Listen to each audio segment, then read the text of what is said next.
Audiencia, bienvenidos a Mirando Lejos.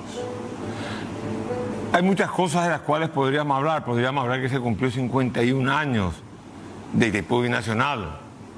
Tantas veces hablé sobre Itaipú que creo que sería un poco redundante, pero en última instancia podríamos decir que en el balance histórico de que la obra se haya hecho o no se haya hecho la obra, y más ya que estemos en un proceso de revisar la tarifa de la entidad y con el imperativo puesto en renegociar el Tratado de Itaipú, no se puede negar, mejor dicho, que Itaipú sigue siendo el principal activo del Estado paraguayo y que la Itaipú Binacional, más allá de los cuestionamientos que se puedan haber hecho a esa negociación en 1973, supone algo positivo, una contribución, una herramienta.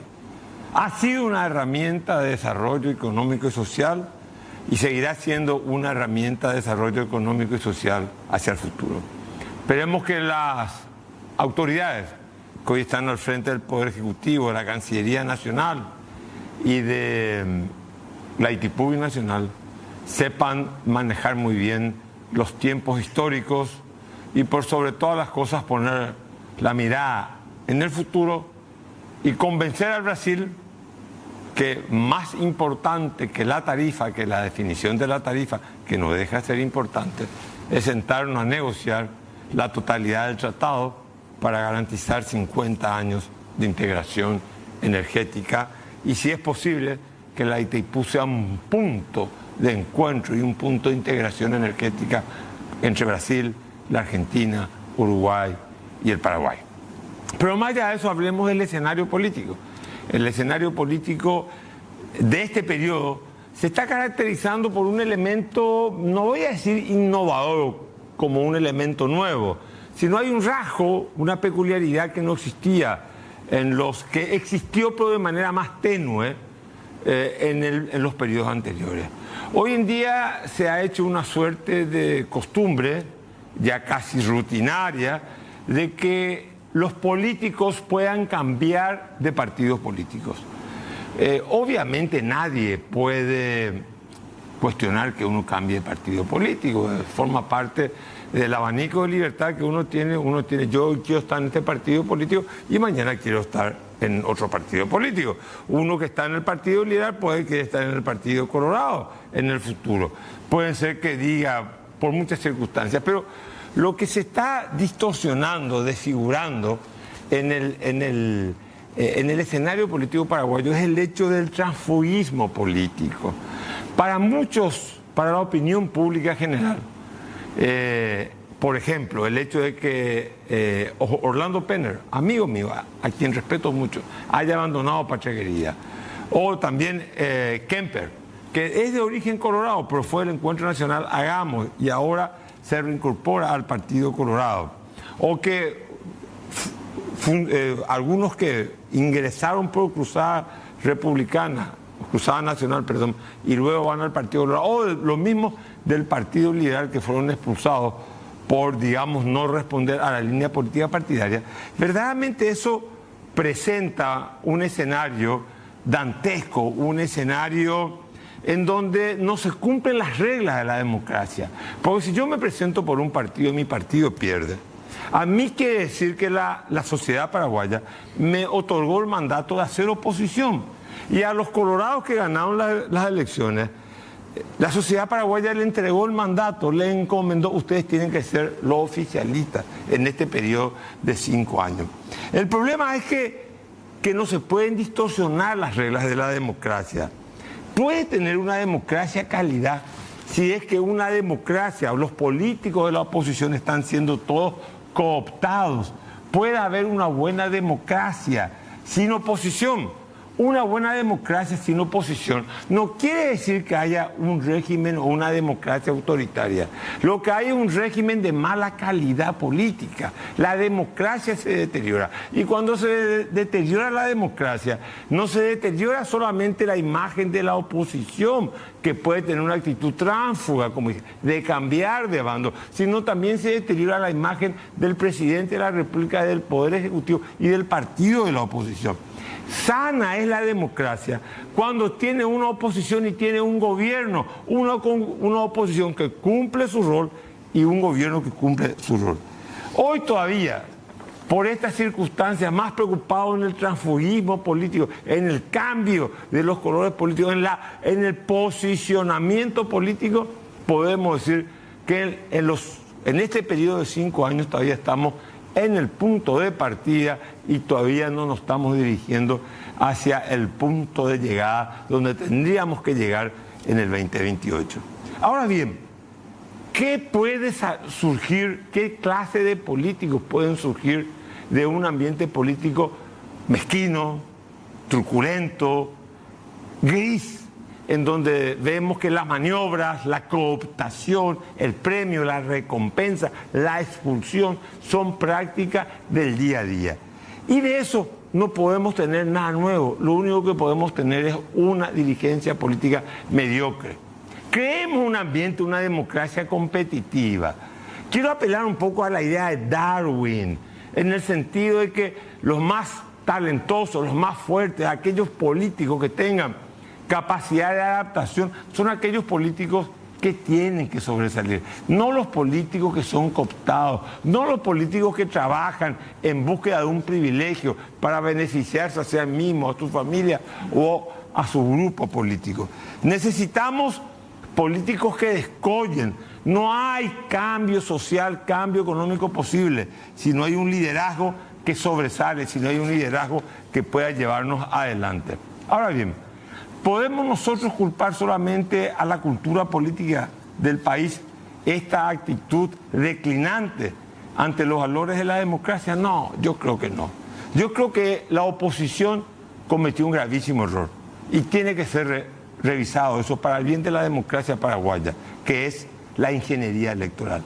Hemos practicado la peor de toda la ingeniería electoral, el famoso voto directo. Lo planteó Patria Querida como una bandera suya y hoy Patria Querida dejó de tener representación parlamentaria. El partido que dejó de tener representación parlamentaria nos impuso unas reglas al juego para la selección de candidatos que, lejos de aventajar el talento y la excelencia, está beneficiando la mediocridad, la corrupción, el pacto oscuro dentro de la democracia. Por eso muchas veces los legisladores deben de tener presente que los excesos de una virtud, cuando se hace una ley muy virtuosa, los excesos de la virtud dañan más que un vicio. Y hemos hecho o querido practicar democratitis y hemos terminado con una ley electoral que verdaderamente es incompatible con la excelencia, con la ética, con la racionalidad y con algo que es muy importante, la configuración de las élites.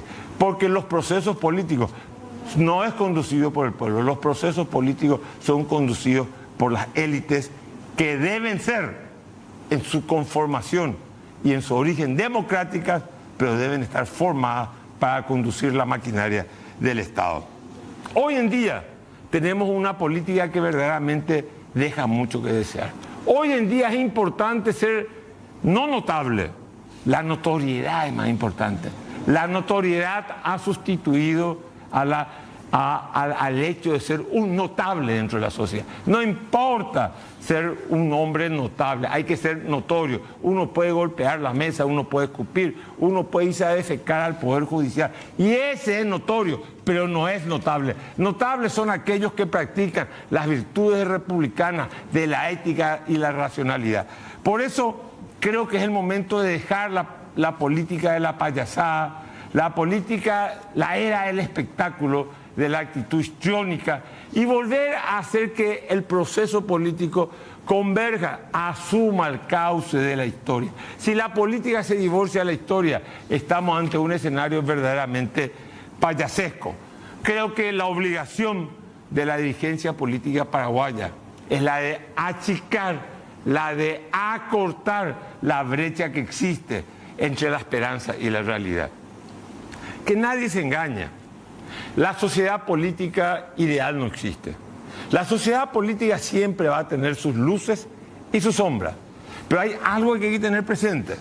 La sociedad política, el Estado, la maquinaria estatal, la burocracia, la función pública, los órganos jurisdiccionales del Estado, no se generan por una cuestión espontánea, son direccionados, liderados desde la política, desde la élite.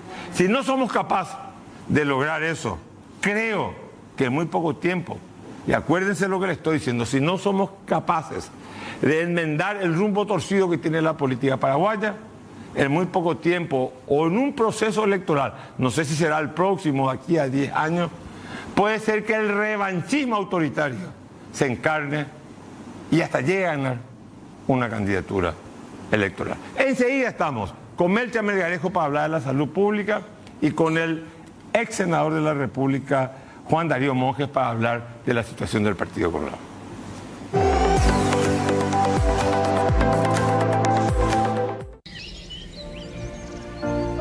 Bosque Lago, el gran barrio cerrado que siempre soñaste. A minutos de las áreas residenciales y corporativas más importantes de Asunción. Con muchos árboles, un lago natural de 3 hectáreas y amplias zonas de deportes. Bosque Lago, el futuro es ahora.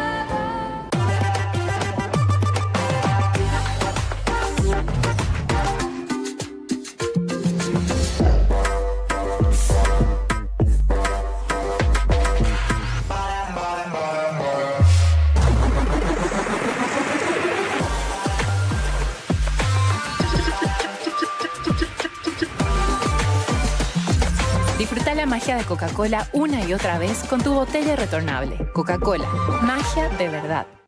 ¿Por qué nos engripamos? Por desobedientes. Nos dijeron que no andemos descalzos. Nos dijeron que no salgamos sin abrigo. Nos dijeron que no pongamos tan frío el aire. Ya no seas desobediente. Satifeneal a la gripe día y noche en cápsulas blandas. Para días activos, Satifen Grip Día. Y para noche de descanso, Satifen Grip Noche. Calidad, éticos.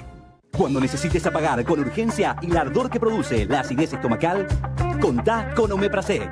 Rápido, confiable y accesible. Omeprazec es tu alivio inmediato. Encontralo en las principales farmacias. Lo mejor es de Quimpa. Osito, osito, yo quiero mi osito. Amanda te trae tu postre exquisito. Helado cremoso es tu postre, osito.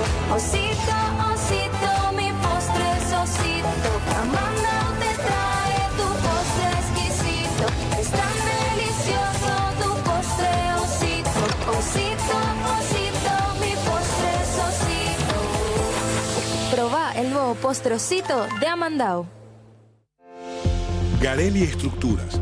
35 años brindando soluciones de ingeniería con elementos prefabricados, producidos con la mejor tecnología del mundo y cumpliendo normas europeas de proyecto. Soluciones económicas, seguras y eficientes tales como Losarrap, Tinterrap, tirantes pretensados y vigas pretensadas. Brindamos aporte técnico permanente facilitando el diseño y correcta colocación de nuestros prefabricados. Encontranos en Facebook e Instagram como @Garelli Estructuras. ¿Te imaginas despertar todos los días con una preciosa vista y la brisa fresca llegando desde el río Paraná? Urba Inmobiliaria te brinda en San Juan del Paraná la oportunidad de cumplir el sueño de una casa en la playa a tan solo 15 minutos de Encarnación. Terrenos a cuotas. ¿Lo imaginaste tan sencillo y perfecto como esto?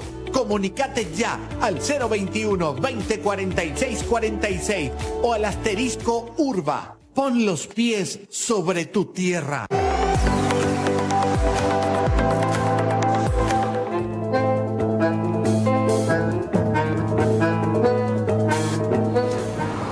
Bueno, tenemos un invitado, un gran amigo, Melcha Roberto Melgarejo. Bueno, su currículum es increíble, ocupó muchísimos cargos. Primero fue viceministro de Salud, estuvo en la DIVEM, estuvo hoy en día director de la Superintendencia de Salud, fue cónsul en Málaga, embajador en Italia, etcétera, etcétera. una vida pública, digamos, larga, longeva, para tu juventud, Melcha. Es así. Antes que nada, buenas noches, doctor, a tu audiencia. Y sí, a pesar de que aún nos consideramos jóvenes, tenemos una trayectoria, creo que ya un poco, bastante larga dentro de la función pública, más de 25 años. Vos fuiste viceministro con el querido amigo Martín Chiola. El querido y recordado senador Chiola. Siempre, siempre recordado y querido así, siempre también. Totalmente. Gran amigo. Terminó siendo un gran amigo y compadre, ¿verdad? Sí, sí, yo también lo traté mucho y lo quise mucho y fue un caballero, por lo menos cuando éramos senadores de la República, ambos. Sí. Bueno, Melcha, te quiero hacer una pregunta. Vos estuviste en Europa en un periodo, en el periodo más difícil de la salud pública mundial, en el periodo pandémico, en la época de la pandemia. Daría la impresión que el sistema de salud, te pregunto porque después quiero ir a nuestro sistema de salud. Ya. ¿El sistema de salud europeo colapsó, fracasó? ¿Qué pasó? ¿Se alertó mucho a la gente? ¿Se le asustó a la gente? No. Evidentemente la pandemia, algo que nunca nadie, ni el mejor guionista de Hollywood pudo haber creado una historia como esta. Yo siempre lo considero así. Y fue real. Por supuesto que el sistema sanitario europeo tuvo sus vaivenes, sus complicaciones y en muchos momentos ha colapsado, a pesar de tener una gran infraestructura en todos los sentidos. Europa por promedio está invirtiendo históricamente entre el 10 al 15, 14% del PIB, ¿verdad? Nosotros no llegamos al 4.2. O sea, Europa, o sea, importante, del 10 al 15 invierte en salud. En salud, sí. ¿Y nosotros 4? Nosotros 4. O sea, nosotros gastamos 500, 510, 520 dólares per cápita. Y por persona. Por persona ellos están gastando entre 2.200 a 2.600, 2.700 por persona. Salvando la distancia de las capacidades de infraestructura, de tecnología y de capacidades de recursos humanos también, ¿verdad?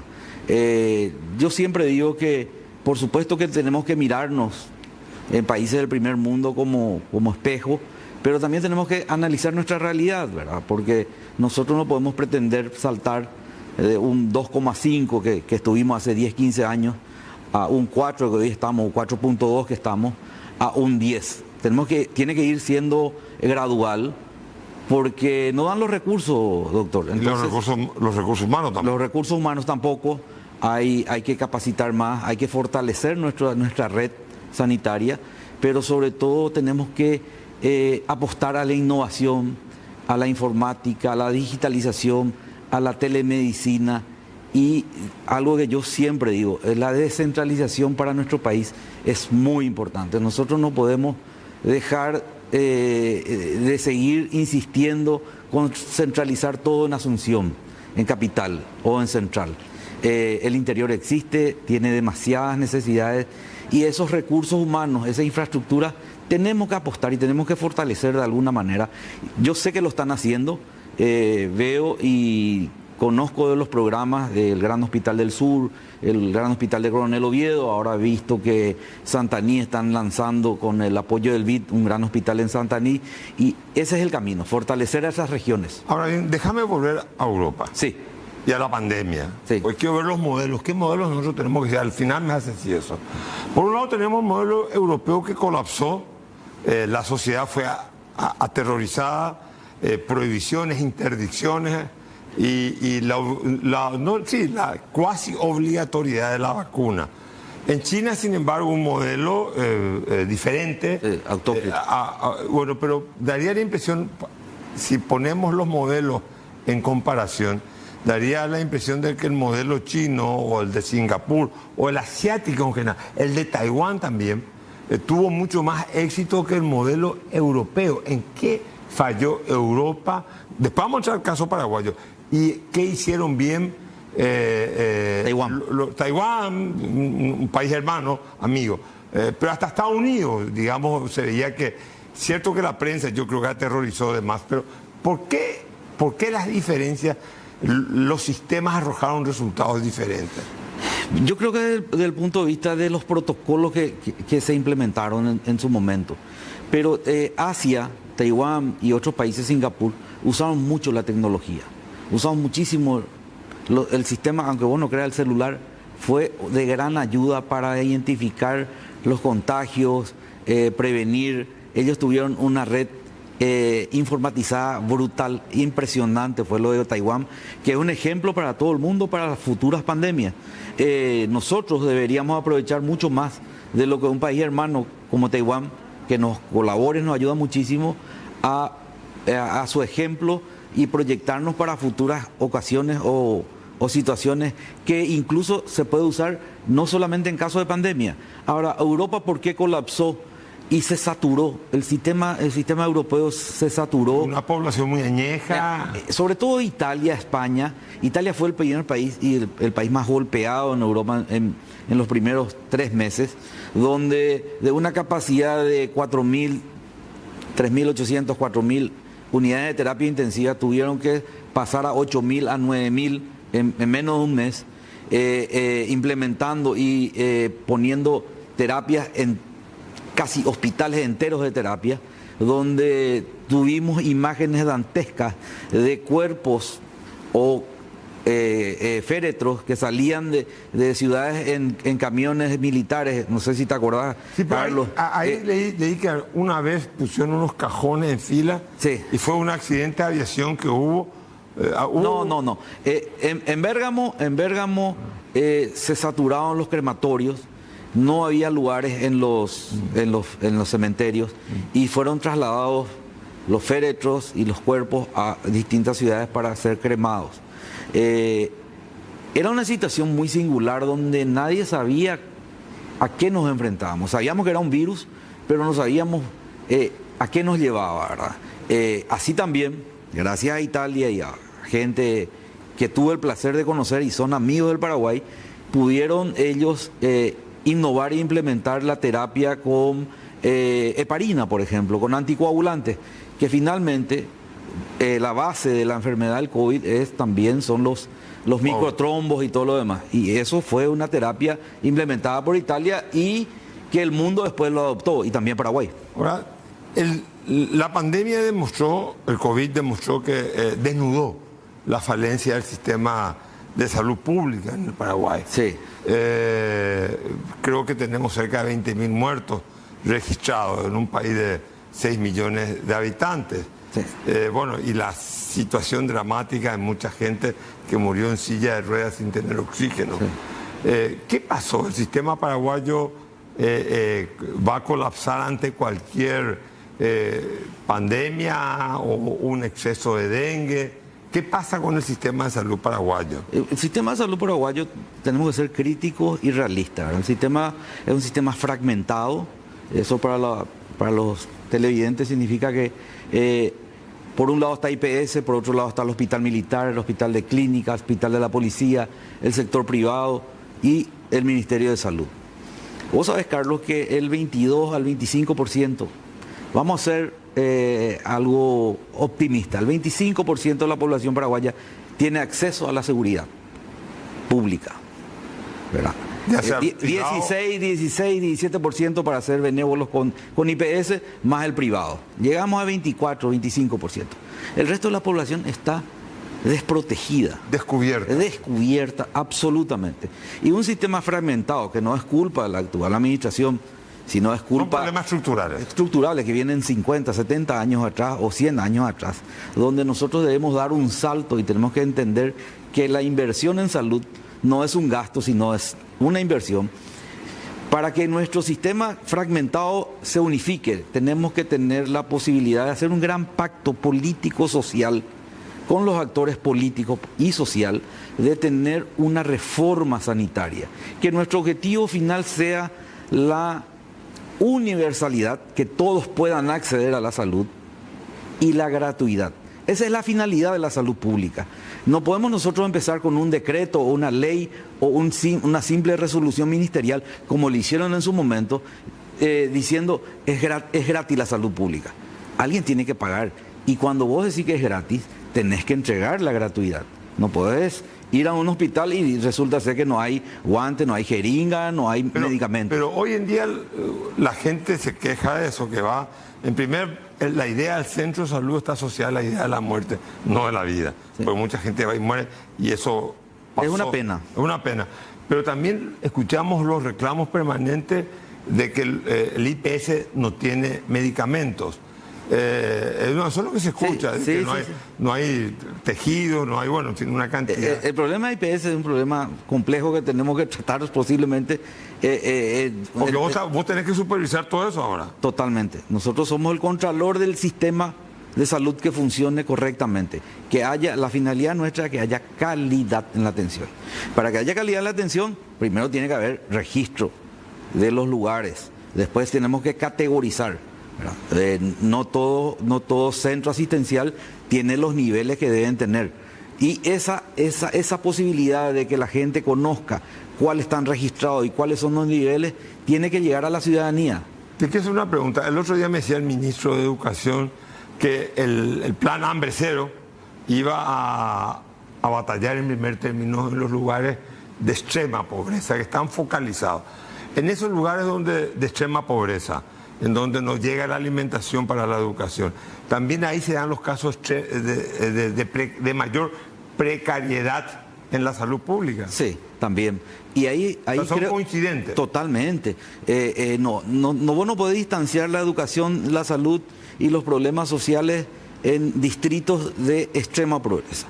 Entonces, yo creo que la planificación y la dirección del ministerio, que no estoy inmerso en el ministerio, yo está claro, yo creo que ellos están mirando eso y ahí hay que reforzar las unidades de salud de familia, que es el primer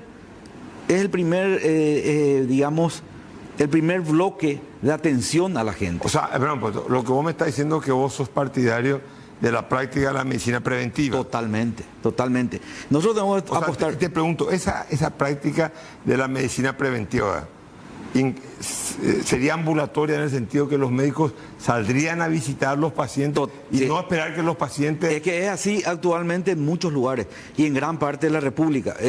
Las unidades de salud de familia hace 5, 7 años, 8 años, no pasaban de 300 o 400. Hoy día están en 800, 900. ¿Pero funcionan? Funcionan y yo creo que hay que controlarlo un poco más, ¿verdad? Tiene que funcionar, hay que dotarle de tecnología, ¿verdad? ¿Qué quiere decir dotarle de tecnología? Mira, darle una tablet.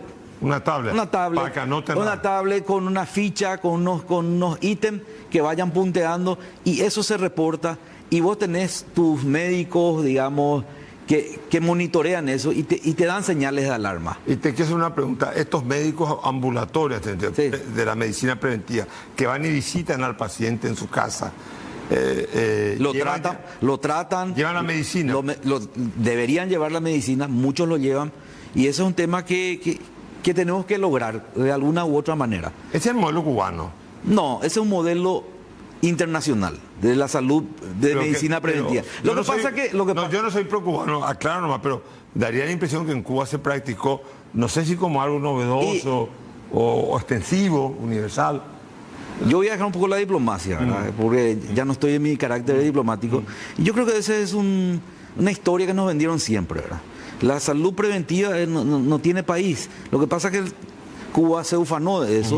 Y si bien es cierto, lo hacen muy bien, pero también tenemos que tener conocimiento de que lo hacen de manera bastante coercitiva muchas veces. Aquí en Paraguay... ¿Qué coercitiva? Hermano, en Cuba vos tenés que o declarás que está embarazada o está frito. Aquí no. O sea, el enfermo, vos tocás la puerta aquí, va un médico asistencial y si querés declarar y si no querés no declarás. O sea, depende mucho del ciudadano. Allá no. O sea, en Cuba vos entras al médico, no te consulta, te observa. Te observa, te anota. Es un sistema... Bueno, pero te cura. Y no sé. ¿Y qué pasa si uno entra al médico, y resulta ser que el paciente disimula su enfermedad? Y bueno, pues ahí está la expertise del médico. Él tiene que saber. Pues, ¿y dónde está, ¿dónde está el rasgo autoritario? Si la salud, el Estado tiene un carácter intuitivo, por eso nos prohíbe fumar, nos anuncia, no tomes muchas azúcar, no haga esto, no haga aquello. Pero está en tu libertad, vos tenés en tu intimidad tenés la libertad absoluta de fumar o tomar o de no curarme. O no curarte. Esa es tu libertad. Y en Cuba te obligan a curarte. Para mí no existe pero una te libertad. obligan a curarte. No sé si te obligan a curarte, porque hay patologías que tampoco pueden curar. Claro, pero digamos en todo caso hay una actitud más vertical del Estado. Totalmente. Así como en China. Entran, te controlan y te obligan a hacer... Y, por ejemplo, te pregunto porque no sé, vienen y dicen, este es el tratamiento y usted tiene que cumplir el tratamiento.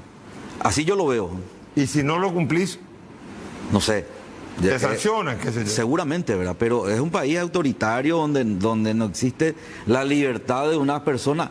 Con decirte que una persona no puede ir a un centro asistencial, no me gusta ese centro, me voy a otro centro, o tengo la libertad de irme a un centro privado. Allá no existe eso. En nuestro país existe.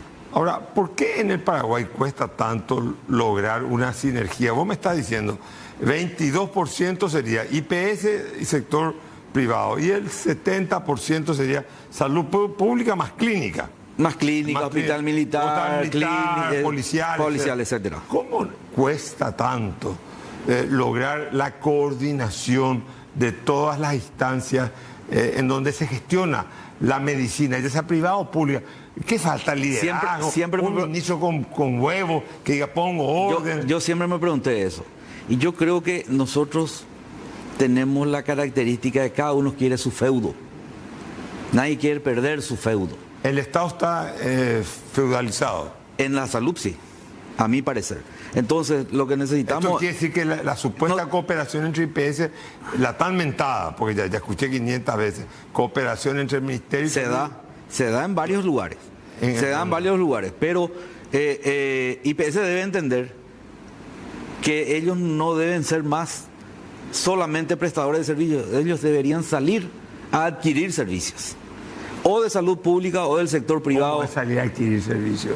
Si están sobrecargados. ¿Qué hay que decir adquirir servicios? Adquirir servicios, no sé.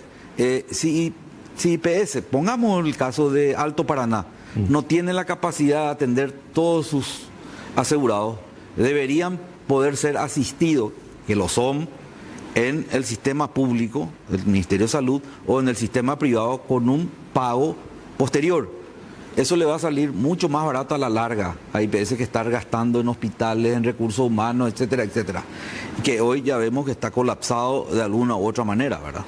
En tu actual función de superintendente de salud pública, vos le tenés que controlar al ministro de Salud, al IPS, a clínica, a las prepagas privadas, a los hospitales privados. Al hospital militar. Al hospital militar de la policía. Y a la Cruz Roja, que es mixto. Bueno, y la pregunta que yo te quiero hacer, a ver, ¿vos estás dotado de infraestructura para poder cumplir esa función? Porque no es menor tu función, es una suerte de superintendencia de banco. Es una suerte de contralor de la salud. De la salud, claro. Que finalmente controla, ¿verdad? El sistema que funciona el petróleo. Puedes controlar, tenés. Mira, el 10 de mayo cumplimos 25 años de funcionamiento. Aún recuerdo cuando hace 25 años era viceministro, empezó a funcionar la superintendencia. Con mucho dolor y pesar he visto que en 25 años la superintendencia no creció. Yo recibí con 40 funcionarios, una auditora médica para toda la República y un solo auditor contable. Porque, como sabes, la superintendencia no solamente audita médicamente, sino jurídica y contablemente. A ver, si IPS gasta bien su dinero. Claro, no podemos auditar las prepagas, los sanatorios privados, los públicos, todo podemos auditar. Y auditamos en tres niveles: médicamente, contablemente los números, a ver si están bien. Y tercero, jurídicamente, si los contratos entre el asegurado, el que pagó la prepaga y el servicio está correctamente funcionando. Y también podemos auditar todos los niveles de salud. Carlos, encontré con una superintendencia donde no sé por qué, y no quiero reclamarle a nadie, pero tenemos de los 1.554 establecimientos del Ministerio de Salud, eso entran centros hospitalarios, centros de salud, puestos de salud, hospitales regionales, hospitales distritales, hospitales nacionales, hospitales materno-infantil, todo lo que se te pueda ocurrir dentro del Ministerio de Salud. De las 1.554, 22 están registradas, 22. Bueno, mira, se me está yendo el tiempo. en este modelo que es elefántico, pero parece que no funciona por los resultados, es un modelo híbrido, público-privado, privado-público, IPS, en fin, etc. ¿Qué modelo tenemos que perfilar nosotros los paraguayos para que ese derecho constitucional, el Estado social de derecho, la salud gratuita, esté garantizada para todos los paraguayos o los habitantes de la República del Paraguay, no solamente para los paraguayos, para los que vivan acá? Y yo creo... Poco tiempo, Juan, ¿cómo? Una reforma del sistema sanitario, donde los actores y los subsistemas redefinamos nuestra función y la rectoría no se delega. La rectoría y el manejo y la planificación es absolutamente responsabilidad y potestad del Ministerio de Salud. Después estamos los otros actores, el que controla, el que cubre servicios, los centros especializados, etcétera, etcétera. Pero un gran pacto político-social donde nos escuchemos entre todos y pactemos unos recursos importantes que la salud debe tener. Por supuesto, con transparencia y control sobre esos recursos que se gasten bien. Tampoco es la panacea, pero tenemos que hacer. Lo que no me gustaría, y estoy en contra, y siempre lo dije, es copiar modelos, o de Uruguay, o de Costa Rica, o de los Estados Unidos, o de Europa.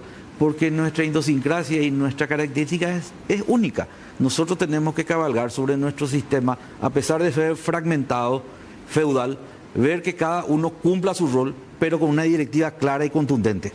Estuvimos con Melcha Melgarejo, hombre que ocupó muchísimos cargos, IPS, estuvo en el Ministerio de Salud, estuvo en la DIVEN, fue embajador de la República de Paraguay, cónsul y de una larga trayectoria en la burocracia estatal paraguaya. Melcha, gracias por venir y te deseo mucha suerte. Gracias, Carlos, muchas gracias, doctor, y a la audiencia también. Bueno, enseguida, Juan Darío Monge, ¿qué pasa en el Partido Colorado? ¿Está durmiendo el Partido Colorado? ¿Está contento solamente cooptando opositores? ¿Ese es el futuro? ¿Cómo va a terminar todo esto? Juan Darío Monge, enseguida.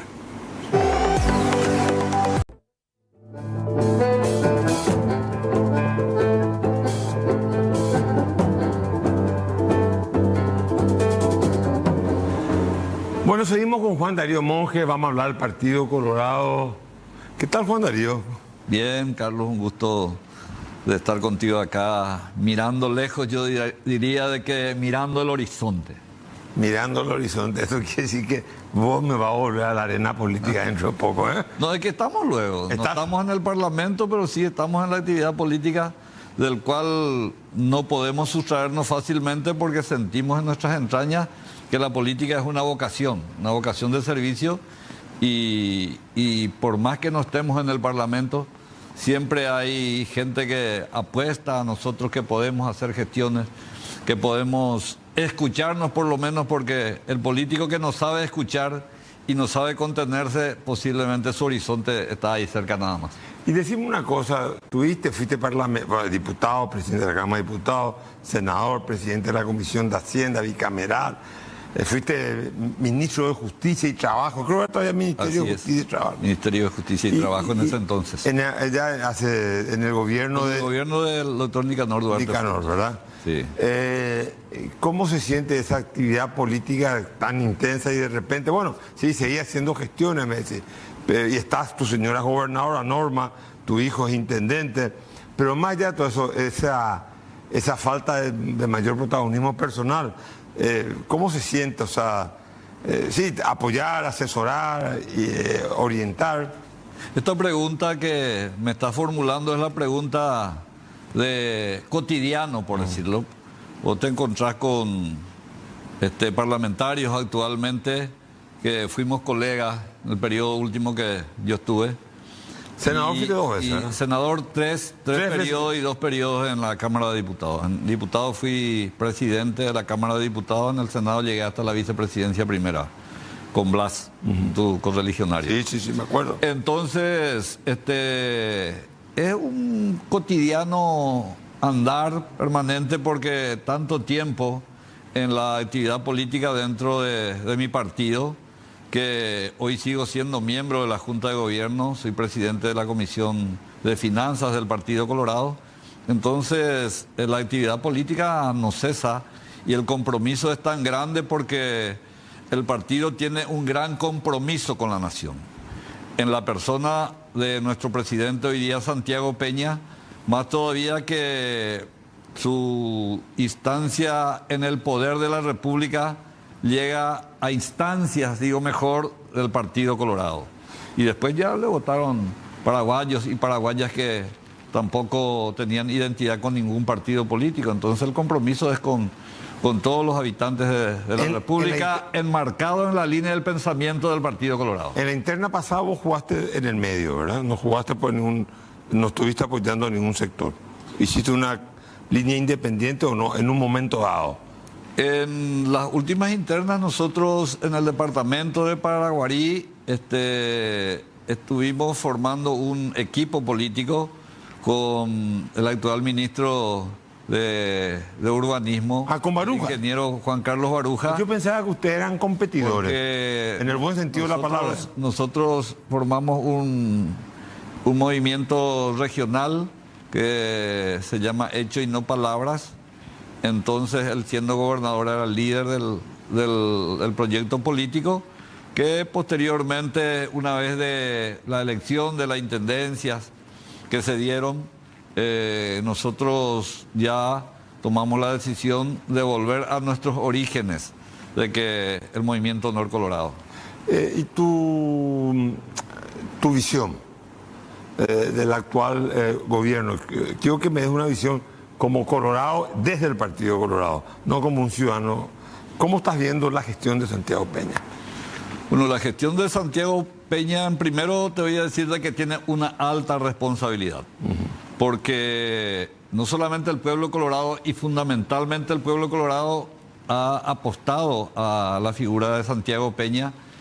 ¿Y cuál es el compromiso que tiene? De cumplir aquellos postulados que él enarbolaba del Partido Colorado, porque los postulados del Partido Colorado es un postulado extraordinariamente enorme, porque el Partido Colorado tiene una propuesta transversal para todos los estamentos y todos los estamentos económicos, y por decirte reivindica, principalmente tiene ese sentimiento social fuerte, pero también garantiza al dueño del capital, lo que hoy día escuchamos mucho, las invasiones y compañías que existen, y al pequeño, al más modesto, asistirle como corresponde el sentido social, y eso tiene que hacer incentivar mucho más nuestro señor presidente de la República. Ha empezado bien, pero tenemos que nosotros... Te pongo un ejemplo nada más.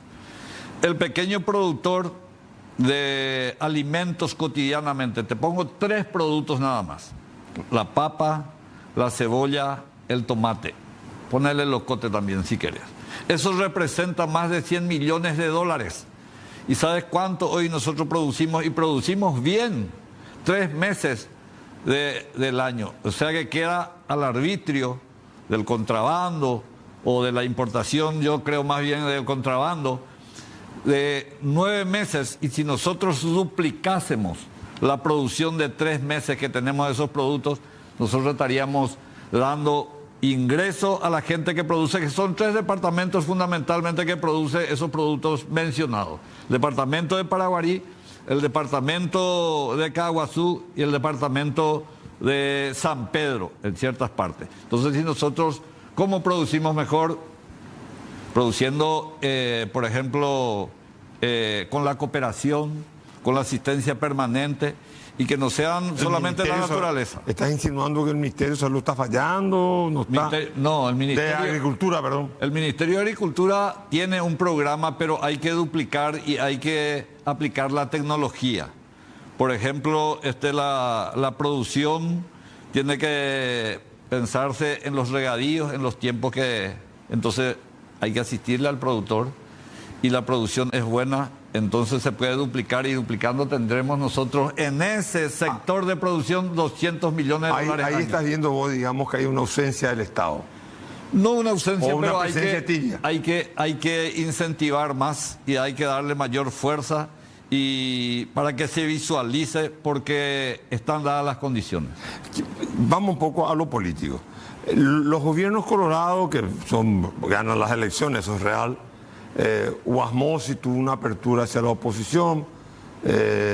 Nicanor igual, de hecho Nicanor Borda fue ministro de Nicanor y tuvo un grupo de menonitas que lo apoyó. Luego de eso vino González Maqui, antes González Maqui con un gobierno pluripartidario, digamos, entre que encuentros liberales y colorados contra otros. El gobierno de Horacio Cartes tuvo ministros no colorados. Mario Abdo Benítez la misma cosa.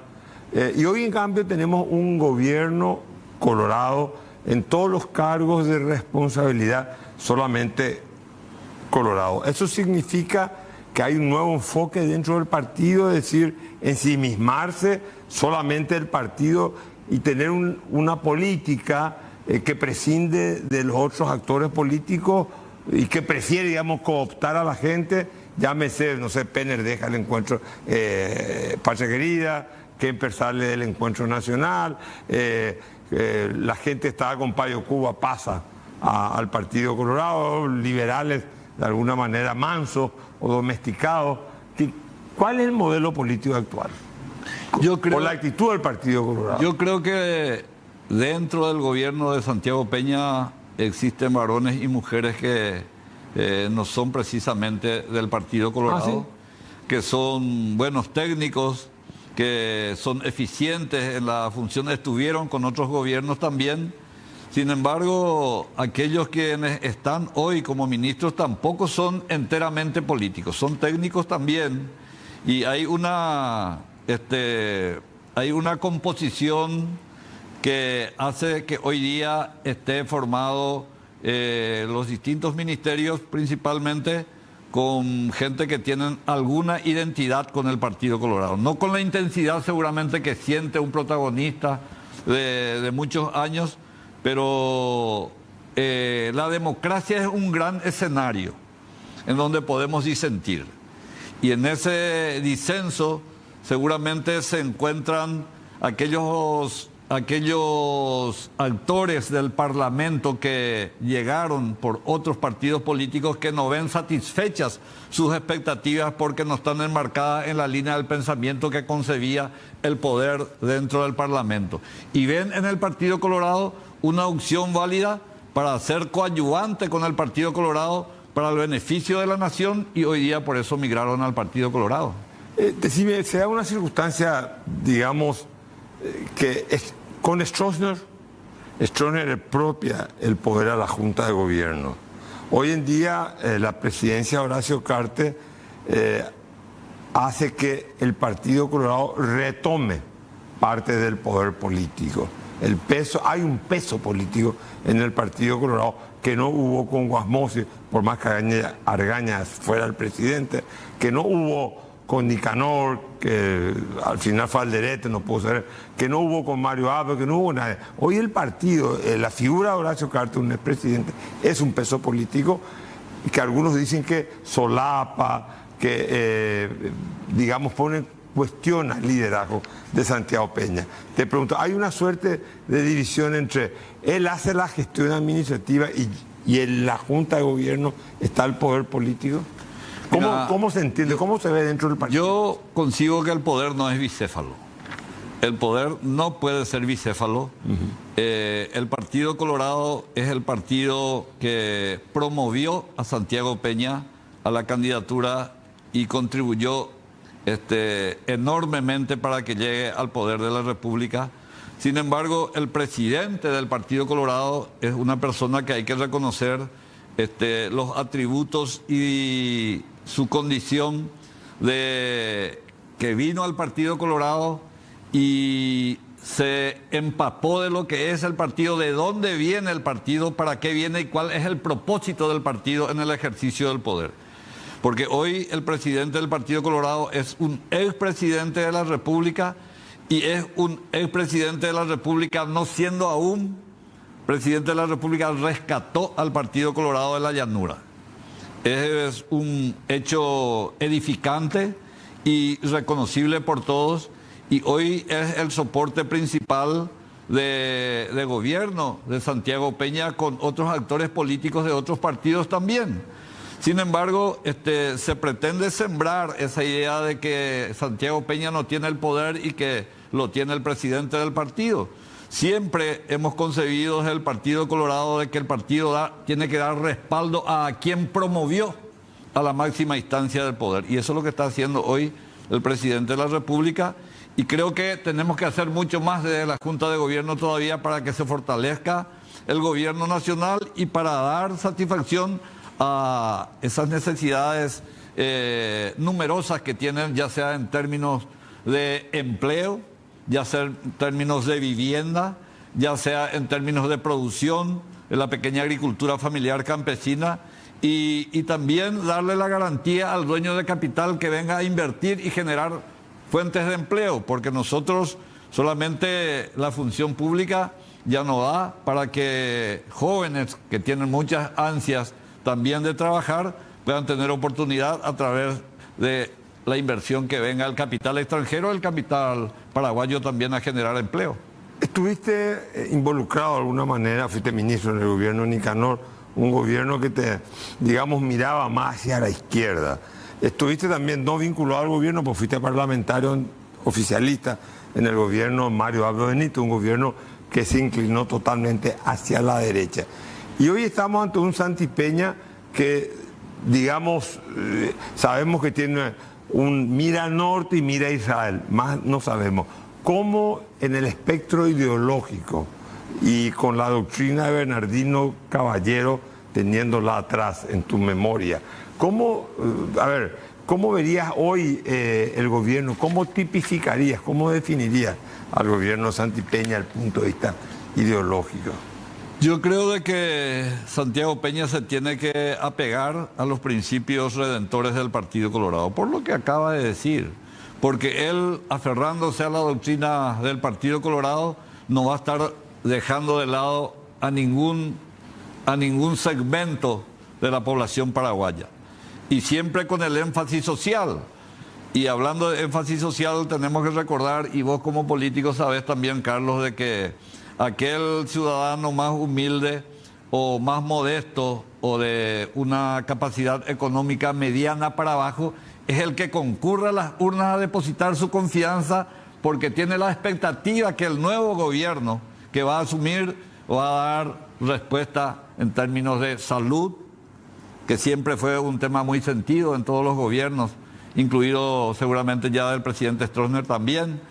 Y Santiago Peña se ha comprometido fundamentalmente los tres ejes principales, por citarlos: salud, educación y también la seguridad, y por qué no olvidarnos en el sector productivo, de garantizar aquel sector productivo de la producción intensiva, y al pequeño productor hay que fortalecerlo porque necesita, y el estamento que más expectativa tiene en el gobierno de Santiago Peña. Yo creo definitivamente que Santiago Peña va a cumplir el compromiso que ha asumido, porque es la responsabilidad que él lo tiene como presidente de la República, y ese compromiso y esa responsabilidad va a estar respaldado por el Partido Colorado, como hoy lo está respaldando el presidente y la Junta de Gobierno liderado por el presidde de la República. Tus orígenes son argañistas, ¿verdad? Vos sos argañista de origen.